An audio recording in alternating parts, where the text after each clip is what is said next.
Heinz held to the philosophy that if he produced a superior product and branded it with the Heinz label, he could easily increase market share. He focused on the idea of getting the customer to ask for Heinz pickles. This approach required the utmost commitment to quality and brand advertising at all levels. His product labels were printed on the finest paper and engraved at the Philadelphia Mint. These early labels were printed with lithographic stones with 20 colors and are considered priceless today. He supplied signs for local grocers, developing a print shop and advertising department at the Pittsburgh plant. His salesmen arranged displays for the grocer, managed inventory, and watched for spoiled products. When a salesman found a dirty label, it was replaced with a new one. Heinz is often noted for his marketing genius, but overlooked for his advances in process control, quality control, automation, flow technology, vertical integration, and assembly techniques. Heinz operated assembly lines before Henry Ford. He was the first to develop process and quality control that went beyond inspection alone. He was one of the first to use a quality control lab and apply industrial chemistry. He pioneered automated bulk handling systems as well as a conveyor and overhead crane systems. He had one of the first electrically lighted and powered factories. He had electric horseless wagons before Henry Ford rolled out his first Model T. Heinz modernized the use of weights and measures to assure consistency of his product. His overall process and quality control systems were at least 50 to 75 years ahead of industry. These opening selections come from the book that I just finished reading, and it's called H.J. Heinz, A Biography. And it was written by Quentin R. Scribeck Jr. And what an impressive life Henry John Heinz lived. It was beautiful and it was full to the max, as we'll see today. He started working in the family garden at just the age of 8 years old. He was tasked by his parents to take the excess vegetables and go out into the local community and sell them to the neighbors. And this really planted a seed of capitalism very early on in this young boy. And by the age of 10, his parents had given him 3/4 of an acre that he could farm on his own. Heinz's mother, she was a really strong believer in HJ's abilities, and she fuels this, and she is really the driving force behind everything that he did as a boy and as a young man, and even later on in life. She was very supportive of her son and always believed in him. And at just 12 years old, he's now working 3.5 acres of land. Heinz used a wheelbarrow to first increase his Sharpsburg market. And real quick, Sharpsburg was the little town where they lived next to Pittsburgh. Using the profits, he bought a horse and a car, expanding his business to merchants in the area. And remember, he's only 12 years old here, and he's already got a horse and a cart to be able to expand. And one thing that Heinz was known for, he always had these sayings and these maxims that he repeated over and over in life. And one thing that he said a lot was, to do a common thing uncommonly well brings success. Like crops that are taking root, pushing up through the soil, this particular maxim, it does the same thing in his heart and in his mind. To do an uncommon thing commonly well brings success. And for Henry John Heinz, he learns this firsthand and he puts it into action. And we can see right here that he's going to be something very, very special. And before we get into the full story today, I have to say thanks to the author Quentin. His research in this book is solid, and I can feel through reading that he's taken a great care to present the biography of H.J. Heinz in a thoughtful and clear manner. On the last episode, we spoke about Henry Clay Frick, who was also a fellow Pittsburgh capitalist. It was a neighbor, actually a next door neighbor. He lived right next door to H.J. Heinz. Well, that book that we talked about in the last episode, it was also written by Quentin, and I really loved the clarity in that book so much that I couldn't refuse picking up this particular book on H.J. Heinz, and I'm really excited to share it with you today as we pass through yet another gateway and learn about Heinz. Some of my favorite autobiographies and biographies are the ones that feel like playbooks to business. For example, a few of those are Made in America by Sam Walton, Becoming Trader Joe by Joe Colomb. Another one that comes to mind is Made from Scratch by Ken Taylor. And then, of course, In and Out Burger by Stacey Perman. That one is super fantastic. And then one that we covered not too long ago was Four Seasons by Isadore Sharp. And when I say playbook, I really do mean that. Like you could literally take those books and you could dissect them over and over and over, and you could pull lessons out of those books and you could build your business on top of what you learned in those books. And the biography of H.J. Heinz, I feel, fits right into this category. He was a real, true visionary that we can learn from. And look, I know this is silly what I'm about to say here, but it really reminds me a little bit about the movie Back to the Future 2, when old Biff, he steals the DeLorean time machine and he goes back in time and he gives young Biff the sports almanac that shows him the outcomes of sporting events for the next 50 years. It's almost like Heinz had marketing and manufacturing books from the future because he was literally, as we heard, 50 to 75 years ahead of everyone else. That's how far out in front of the competition he really was. And for you and I think it does something else. It gives us permission and inspiration to dream big. And for H.J. Heinz, where did those ideas, those seeds, where did they germinate? Where did they grow? For that answer, I have to say it's from the journals and notes that he kept for his entire life. He was a voluminous note taker, and his journals represented informal marketing studies. Groceries, restaurants, and hotels where their product usage and volumes were noted. Over and over in the book, we learn many times how Heinz uses his extensive journals to advance his business.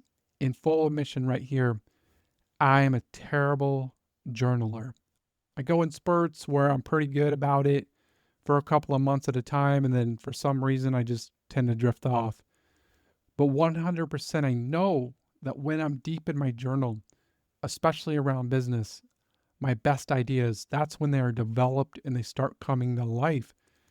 And it's really a big kick in the ass for me right here. And I'm a little bit embarrassed to admit my ups and downs in this area, but that's real life. We all struggle with that. We do well sometimes we fall back. And it's just a strong, strong reminder for me to be journaling, to be writing things down. And we benefit, huge benefits from this. And we can see this right here with H.J. Heinz. And I really do believe that the books that you and I read, they're gifts. We can learn so many lessons of what to do and what not to do. And for me, H.J. Heinz, he's just reaching out of the past and he's giving us his playbook for business. And it's really up to you and I how we run the plays. For me, it's really got to be pen to paper with journaling as I'm going to focus to get back into that craft. And if you would like to pick up a copy of this book, there is a link in the show notes. That is an Amazon affiliate link. I just want to make you aware of that. And I donate all commissions that I earn from that to help support children's literacy.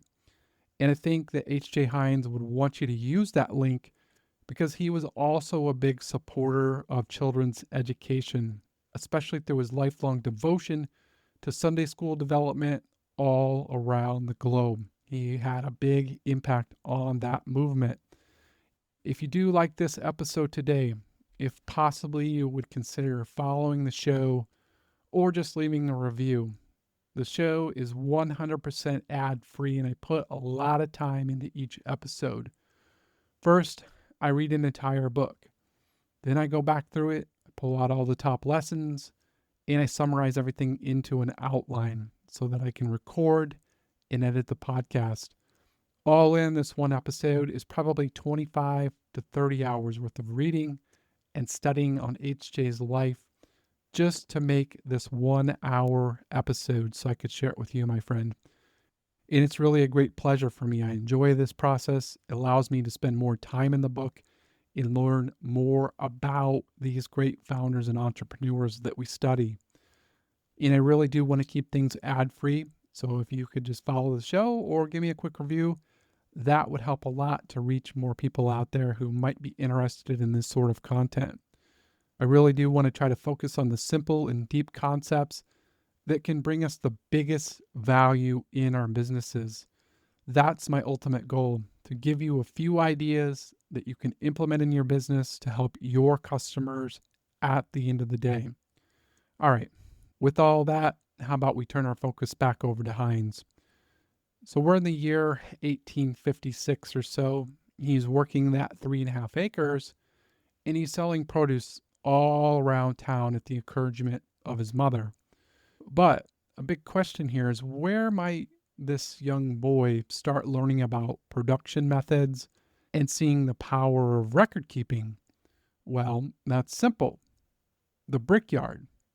Yep, in the brickyard that his father owned. And this is a major unlock for the story. Heinz was actively involved in his father's brickyard. The quality of the bricks often varied widely amongst brickyards, and the quality was a sales attribute. The attention to chemistry, science, and processing were critical to the overall education of H.J. Heinz. He learned the art of industrial experimentation and record keeping. Throughout his career, Heinz kept a notebook of product recipes from food to shoe polish. His brickyard experience allowed him to move from a community food processor to a regional, national, and international food processor. Heinz can see firsthand that those quality bricks, they're desirable and they go into the best building projects all over town. And so what does a kid do when he grows up watching his father obsess over the best quality bricks? He does the same thing, except with produce. It's all about quality. It's always about quality, and it becomes a lifelong obsession for HJ. This is his very first cornerstone in business. This is what he builds everything on top of, and it starts off with his first product, which was horseradish. His specialty became horseradish, grated, pickled in salt and vinegar, and then bottled. Horseradish was extremely popular with the Germans and English in the area, who used it with beef and seafood. He was not the first to sell bottled horseradish, but he focused on the quality of the product. HJ, he teaches us a few lessons right here about horseradish. First, it took a really long time for the common housewife to make horseradish, and he knew this by watching his mother. So immediately, he identifies that what he is selling is convenience. Prepared horseradish saved the housewife's time as well as avoiding scraped knuckles and eye irritation. The idea of packaged convenience food was a boom to his future business.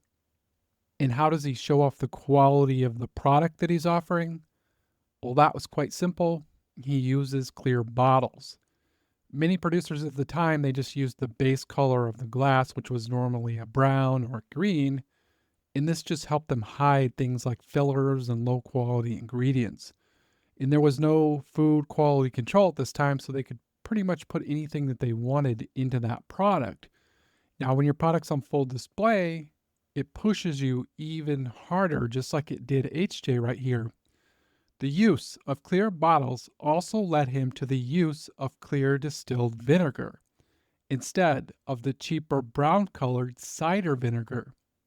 And then the results, his high quality product opened up new markets with upscale grocers, restaurants, and hotels. This push up market sees a 17-year-old Heinz now selling about $2,400 a year in just horseradish. He brings his brother and his sister in to help run his vegetable business. Meanwhile, in the evenings, Heinz is doing what Rockefeller, Carnegie, and Henry Clay Frick did in their youth, playing flag football. Nope, that's not it at all. He was studying double entry bookkeeping in his father's business. Heinz, he was like a human calculator, and he understood the ledger books better than most. He could see all of the missing pennies just like Rockefeller could. He could see where the truths are, he could see where the lies are. He knew where all the money flowed and everything that was happening in the business. Right there, he could see it all in the ledger books. But deeper inside, he starts to hear the voice of his future. Young Heinz wanted to move beyond the long days of small profits as a huckster. Heinz went directly to the grocers and the hotels with his products, becoming a supplier, which meant more sales volume and less sales time. And that word huckster, I find it quite interesting. It comes from medieval times and it was used as just a way to describe someone who sold things typically from a street cart. And applied during Heinz's time, in this particular book, he was just out there on the street doing good business selling to housewives. But the word huckster, it starts turning dark also around this period, especially as like the patent medicines and the traveling medical shows started to come about. And it reminds me a little bit of John D. Rockefeller's father, Big Bill. He was notorious for outrageous claims of worthless products. For one example, he was like picking berries from trees and then he would let them dry up and he would go out and sell them as magic pills. Or he would have like these elixirs and he would claim that they would cure any type of cancer. That's where things started going dark with that word huckster. But in this context, he's just out there working his freaking ass off, trying to make his business better and trying to grow it. I admire that hard work and that determination. And much like Jim Casey, who was the founder of UPS, who we studied on episode 16, how Jim, he pushed upstream, working so hard to get into those department stores because one department store was worth thousands and thousands of little bitty customers. And after he got into the department stores, his business just exploded. Once you have one big client like that, it's so much easier to get the next. And this is what Jim Casey and H.J. Heinz both did. They pushed upstream. Heinz, he goes out, he fills up his notebook with observations about his new clients. There was very little branding, and barrels carried only the product name. Standardization was non existent, and weights and sizes of the barrel's contents varied widely. Short shelf life products presented a problem to the grocer. This feeds directly into one of the most important lines of the book. Heinz's daily distribution route allowed grocers to reduce inventory and supply fresh products. Heinz believed there was a fortune to be made. HJ 100% believes in what he's doing. From the very first day at the age of 8 when he's out there selling to the neighbors, this belief never leaves him for a second. He works his business for more than 65 years, and right away, he starts dumping his profits back into the business. More land, better seed and fertilizer, more products to sell. He would always say, make the business better before it's made larger. Like looking at quality products through a clear glass bottle, we can really see that his words, they match his actions. HJ didn't scale bad business, only the good. And by the age of 21, he's now making deliveries to more than 75 grocers and 26 hotels all throughout the Pittsburgh area. Along with this, he was also a full partner in his father's brickmaking business, and he was the head bookkeeper. But his heart was in the vegetable business. As a boy, HJ, he really loved trains. It was said in the book at the age of 8, he had watched that first locomotive pull into the Pittsburgh station, and this always stayed with him. He followed the development with great interest and passion. He realized that Harrisburg and Philadelphia to the east were also within a day's reach by rail. Heinz was truly a visionary in seeing the impact of the railroads on the markets. The potential was now enormous and would command all of his personal attention. This pushes Heinz into formal business. He takes on a partner by the name of Clarence Noble. and they form what is called Anchor Brands. This was in 1869. He blesses it. Like his mother, Heinz started any new business or life project by prayer with God. They slowly start off from a shed that was located on the Heinz farm. Their first product, of course, is horseradish, but it doesn't take them very long to start growing. They end up buying the house next door. They build extra sheds so that their small production team had space to work and then they could warehouse everything. By 1871, Heinz he adds another cornerstone to his business with a pickle, and then a year later the sweet pickle. And like a smart businessman, he applies what he already knows to these new products. Pickles fit his model of cutting down food preparation time for housewives. Smaller packaging gave him an advantage in standardized sizing, but grocers and consumers were happy to pay for size consistency. Plus, he already has distribution channels with hotels, restaurants, and the grocers. Pickles, they're an instant hit. Heinz's domestic pickles were higher quality than those of European imports. Like how the railroad had forced him to expand his sales footprint, the pickle pushes him out of the home based business and into a factory because it wasn't possible to handle the massive volume of cucumbers that they were processing out of a house. They really needed a larger space to work that pickling process, package everything, and then have the proper amount of storage.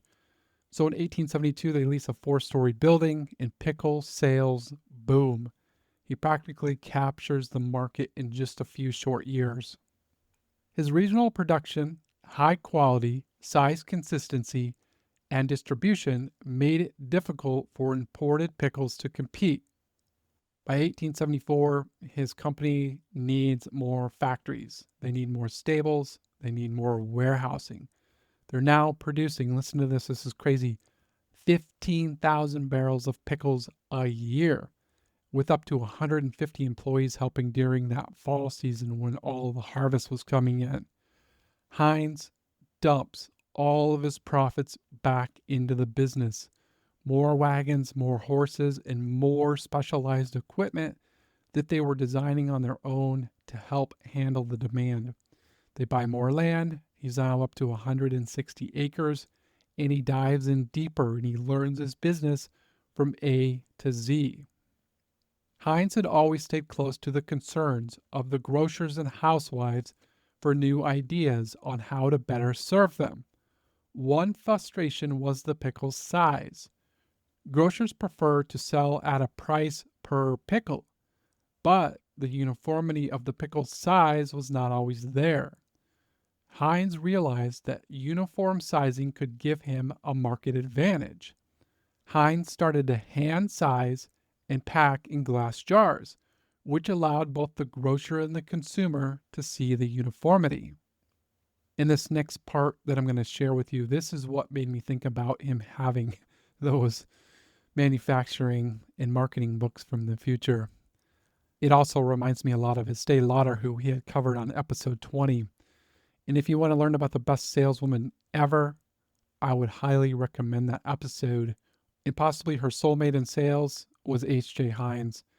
He realizes that packaging was just as important as the product. That is 100% Estee Lauder right there. In her eyes, a beautiful package was like a promise to the customer about what is inside. Heinz studied the inks used in the labels with an interest with bright, rich colors. His labels were the best on the grocer's shelves. He stressed cleanliness throughout his operation, often bringing grocers and consumers to the factory to show off operations. Heinz focused on the high-end market and the convenience market. His products were not commodities, but customer-oriented. Nobody had ever sold pickles in this manner. He quickly created a brand for what had been sold as an unlabeled commodity. Then the point that drives everything home right here. Pittsburghers began to ask for Heinz pickles. That is amazing. I never knew that I could learn so much about business from a pickle. I've taken a lot of business classes in college. No one has ever mentioned Heinz. This guy, he's the father of modern marketing and manufacturing in America.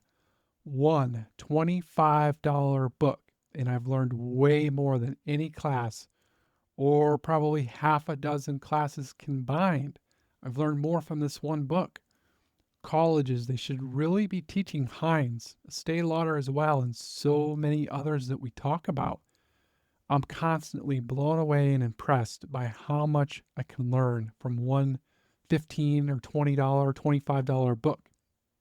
These are business geniuses that get lost in history because we become obsessed with those who make the most money or those who build the biggest companies like the Carnegies, the Rockefellers, the Jobs, the Musk, so on and so on. H.J. Heinz, he is the master of the master class. But for H.J. Heinz, as everything was growing, the country was suffering from a depression. Not everything was a utopia. You see, HJ, he had that strict quality control and he focused on shelf life. And he really knew down to the day how long his products would last for. As part of the value property grocers and the hotels and the restaurants, he would agree to warehouse the inventory that they had purchased. And he was way ahead of everybody on the first in, first out technology. But it was always a game that he would play to make sure that he was getting things in and out properly. And he was playing a game against the clock. In 1873, the biggest financial panic to hit America. Up to that time, it was starting to make its way towards Pittsburgh. And in 1875, Heinz, he finds himself overextended in business. At the time, it was really common for the grocers to extend credit to their customers. And as the panic started to set in, they were hit really, really hard. So it was hard for the customers to pay the grocers. Heinz, he's sitting here waiting for payments from the grocers. And at the same time, he was borrowing as much money as he could to help finance new operations and cover those costs.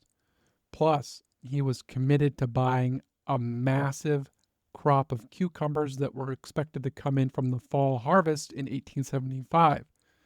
Well, that crop that he had committed to buy was much, much larger than expected.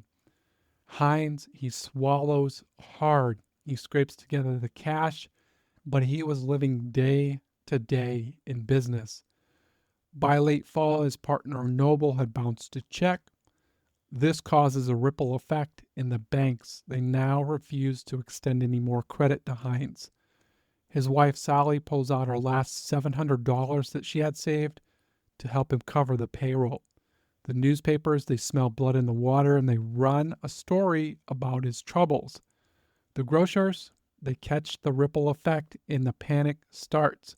Because remember, Heinz, he's holding a large amount of their inventory and they know that if he goes bankrupt, that inventory is gone.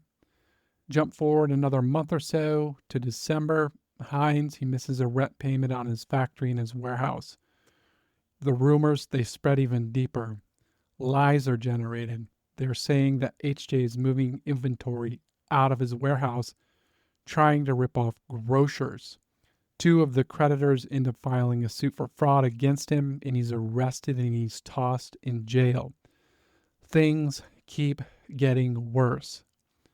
Finally, on December 17th, 1875, Heinz Noble and Company was one of 13 companies to file bankruptcy in Allegheny County that week.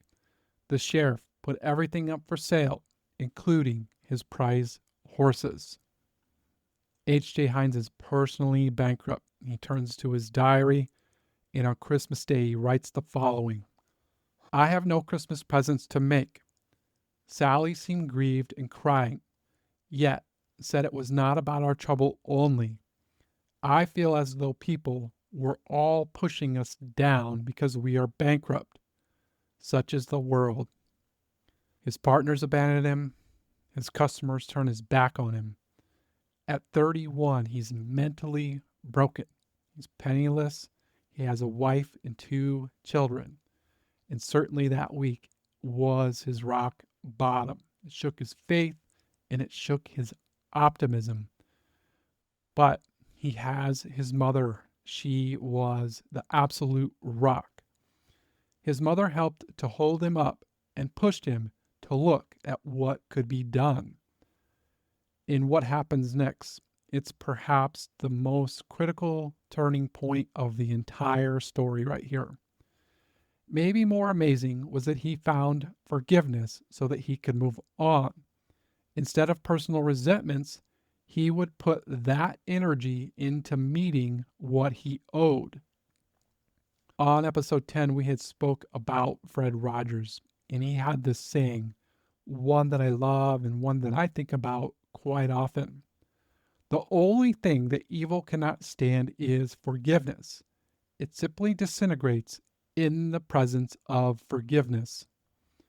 This is a living example with H.J. Heinz. We see it right here. And I feel that it was similar with Sam Walton, who had lost his first five and dime store in Newport, Arkansas, due to not having an extension clause in that lease. Sam, he didn't dwell on this. He looked forward. He learned his lesson, and he opened a new store in Bentonville, Arkansas, and today we have Walmart. But I believe it was forgiveness that allowed him not to harbor resentments, because when we don't forgive, we're just doing more damage to our own selves anyways. So back to HJ. With the help of his mother, he makes a list of everybody that he owes. They sit down at the dining room table on New Year's Day and they hammer out a new plan for business. His mother, Anna, would become the chairwoman, and HJ, he's going to run the new company. He would take a small salary of $125 a month. Between 6 family members, they're able to scrape together something like $3,000, and they get back to work starting February 14th, 1876. They had a few things in their favor here starting out. The first being that the Heinz products, they're still extremely popular all over Pittsburgh, so he wasn't exactly starting from scratch. Then his former landlord, he knew that HJ was a hard worker and that he was loyal. Plus, the landlord, he didn't really have anyone else that he could rent to anyways, so he offers him the factory back at a discounted rate. That helps out a lot. Then the next thing is that the former employees, they don't have any work. Unemployment rates were something like 40%. So a lot of them come back on a part-time basis starting out. And then the one pure driving force, HJ's will and pure determination. No one worked harder than HJ to rebuild the company. He traveled around with his pledge to make good on all debts. He sold horseradish and salted pickles with the passion of his youth and traveled to nearby railroad stops to sell more. Again and again, all throughout the book, the work ethic of Heinz is unmatched. He's out there on the road working 12, 14, 16-hour days. Heinz often said the following: work every day as though you would live forever. Live every day as if though you expect to die tomorrow. He 100% loves his business. The family, they also sell pickles, sauerkraut, and they focus more on ketchup. And ketchup, like horseradish, it has a nice 40 to 65% profit margin. Heinz, he pulls out the playbook. He uses the highest quality tomatoes. He puts them in clear glass jars, and then he wraps them with bright, vivid logos and the Heinz name. By late summer, he's rebuilding his sales routes and he's hiring salesmen. Sales reach around $4,000 a month towards the end of the year, and the world is starting to look a little bit brighter for HJ, but that python that's wrapped around his neck, it doesn't mean that he can let off the gas. He pushes harder and he honors his word. He won over many former enemies as he paid off his old debts in products and cash. The economic times were still very difficult, and many times grocers were helped by Heinz by giving products an extended credit. Heinz's payments and understanding won him new friends in the Pittsburgh market. Local businessmen were amazed that Heinz was paying off all his debts. And here's what's really interesting about this. Under the bankruptcy laws, Heinz was not legally obligated to pay back those former debts, but he did it anyways. And it comes down to doing the right thing. He was living by his Christian business principles, and word spreads fast. Heinz, he pushes upstream even further. He starts focusing on the mid to upper class groceries and the hotels and the restaurants. And I like to think that paying that debt off, he actually made far, far more in terms of goodwill and more sales than he would have if he would have just weaseled out of his obligations, like his former partners had done, and they never came back to him. But for Heinz, he's focusing on the following. Heinz held to the philosophy that if he produced a superior product and branded it in the Heinz label, he could easily increase market share. He focused on the idea of getting the customers to ask for Heinz. We heard that at the show open also, and it's mentioned many times throughout the book. That was his goal, to get customers to ask for Heinz. Because when they're asking for Heinz, the grocer doesn't really have much choice but to carry that product. Now, paying back debt, that was just the first step in clearing the past pain, allowing him to really focus on the future. And he's laser focused. He develops high quality products, he markets them, and he builds more plants. He introduces Worcestershire sauce, mustard, bottled onions, and mincemeat as just a few products. In the factory, he starts using tin cans for the first time. This helps him reduce cost. That increases sales. Heinz, he digs into the science. He literally studies everything from the seeds, how to develop hardy seeds, seeds that have high production. He had strains of his own, the ones that he loved, the ones that he put his heart and soul into, and that allows him to formulate what he calls soil to consumer. This was cutting edge at the time. No one had ever done this. In the factory, pickle sorting, it gets automated by homegrown machines that they had developed. This improves crop to product delivery times. And then those damn pickles are marketed extremely heavily. Heinz put up an 18-foot billboard on Pittsburgh's First Avenue with 15-foot letters reading Heinz pickles, vinegar, and mustard. By the end of 1880, sales reach almost $200,000, and he has about 300 employees that are working for him. Heinz continues to pour his profit back into the company. In 1884, he opens a new vinegar plant with state-of-the-art technology. And listen to this. This is wild. He cuts production times from 3 weeks down to 1 day. And just think about that for a second. Heinz shows us firsthand that he can cut production times by 95%. All of these findings, they come from his extensive travels and his note takings.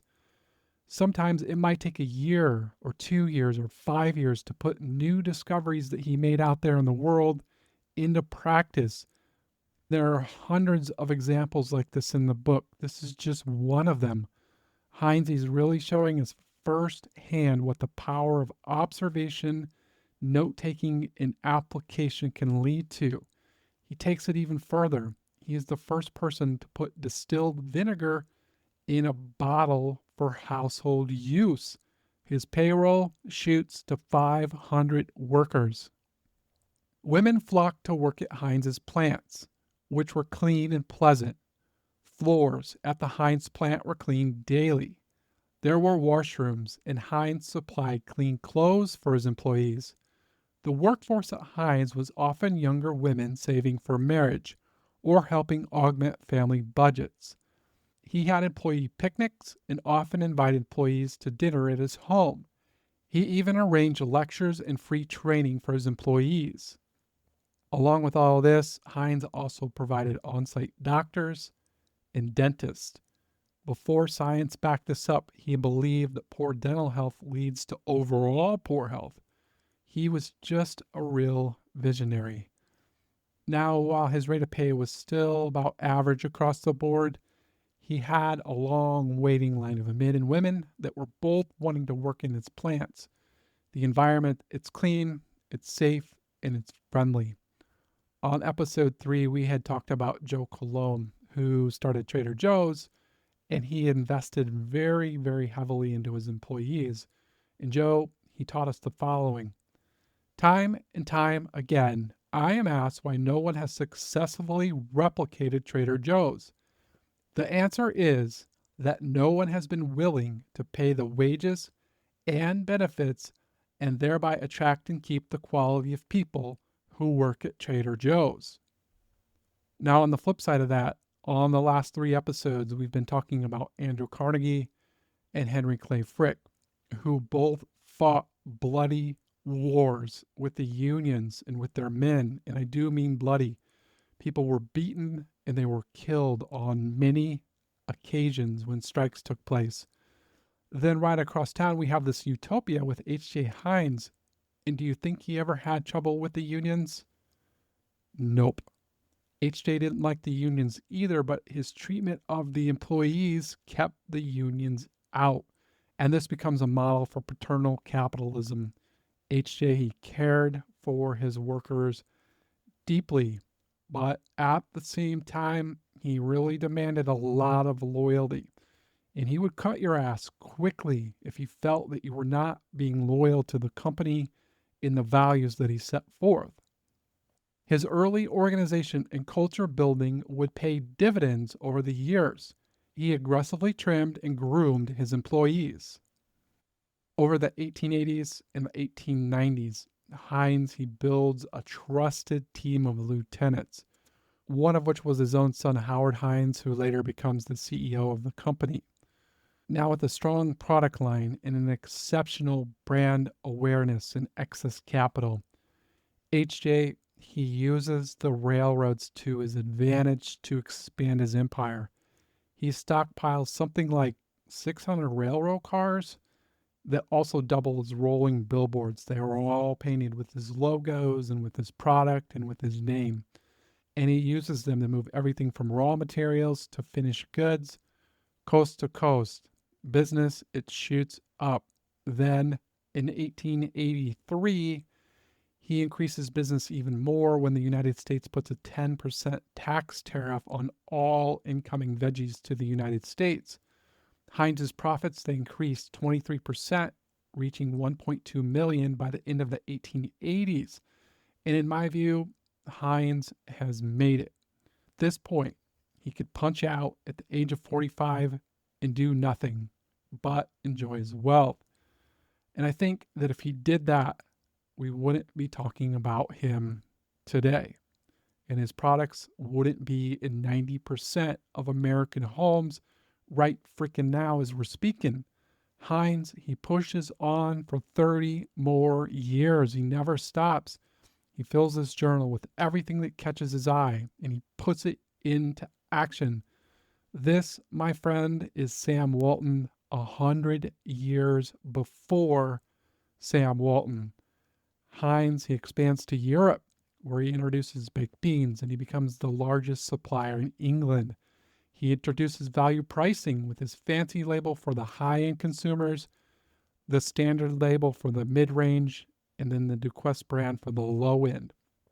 This allows him to grade the raw vegetables during the production process, and he can now ship an entire crop, not just the top of the line raw goods. Product output is like a hockey stick, rising sharply and to the right. And here's the kicker: his low-end products were generally far superior to most of his competitors' best products. HJ presses on. By mid-decade, his annual production and raw material usage consisted of 500 million cucumbers, 600,000 barrels of apples, 100,000 bushels of beans, and 500 carloads of cabbage.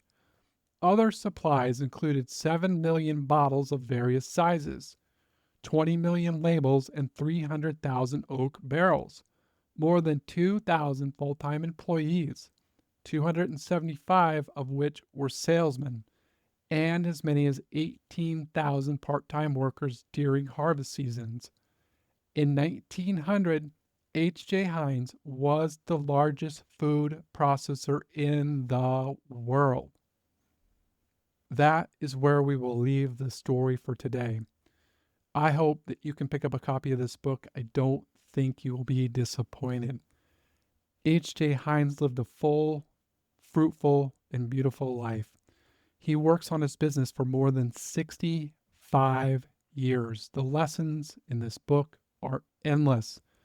In fact, I think this is one of those books that if you just studied alone by following the tenacity of H.J. Heinz, you would have tremendous success in business. If you've enjoyed the episode, if you could just do me a favor and follow the show, or possibly even just leave a quick review, I would be extremely grateful for your time. I just wanted to leave you with a few final words from Henry John Heinz, who said the following when asked about selling his business to retire.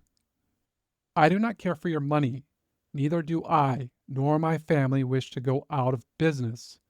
We are not looking for ease or rest of freedom from responsibility. I love my business. Your talk of more money and less responsibility means nothing to me. To stop work is death, mentally and physically.